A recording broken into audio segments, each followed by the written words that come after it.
नमस्कार Devanjali cooking channel को आपण मानकु स्वागत करुच्ची सांग मैंने आज मुझे आपण सहित कलर आर गोटे बढ़िया टेस्टी चटपटा रेसिपी शेयर करी।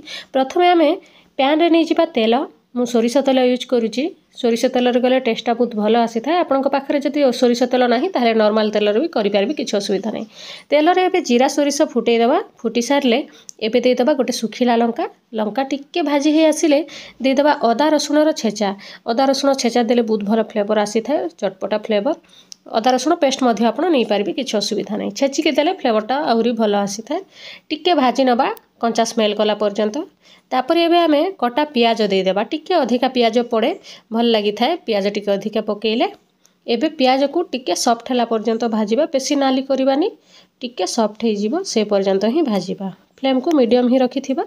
देखंतु टिके सॉफ्ट हो गलानी। एबे आमे एथिरे देदेबा कलरा को देखंतु मु पूरा पतला आउ फाड़ फाड़ हिसाब से काटी। एभलिया आप निज मन पसंद अनुसार सेप देकी काटी पारे किंतु टिके पतला काटिबे जहाँद्वारा कि टिके शीघ्र सीझी आउ टिके सुखा सुखा हम से एबे देदेबा एथिरे स्वाद अनुसार लुण। एबे आमे एथिरे देदेबा आधा चामच हलदी गुंड। एबे आमे एथिरे देदेबा गोटे बड़ चामच जीरा धनियार गुंड। एबे आमे एथिरे देदेबा लंका गुंड। निज टेस्ट अनुसार लंका गुंड कम बेसी करि पारिबे। एई सब को देकी किछि समय मिक्स करि नबा कलरा सहित भल भाव में मिसिबा पई। एबे आमे एथिरे देदेबा आमचूर पाउडर पूरा चटपटा फ्लेवर दबो कलरा रे। सेमतिरे तो कलरा बहुत जन खाइबा पई पसंद करंतिनी। एभली थरे निहाती बनेइकी दियंतु देखिबे बहुत पसंद करिवे। तापर एबे आमे घोड़े दबा। फ्लेम को पूरा लो करिबा। मझी मझी रे काढ़ी की देखुथिबा तळ ऊपर कर देउथिबा। कलरा देह पाई बहुत हितकारक सांग माने निहाती खाइबा कथा। सप्ताह को गोटे दिन तो निहाती खाइबा कथा।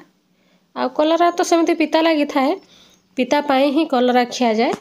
तो आपण माने जदि कलरा को कम पिता रे खाइबा पाई चाहूथिबे ताहले एभलिया करि पारिबे। बहुत कम समय रे आपण ए रेसिपीटा बनै देबे। देखंतु बढ़िया भाव हमर कलरा रो ए रेसिपीटा रेडी हो गला।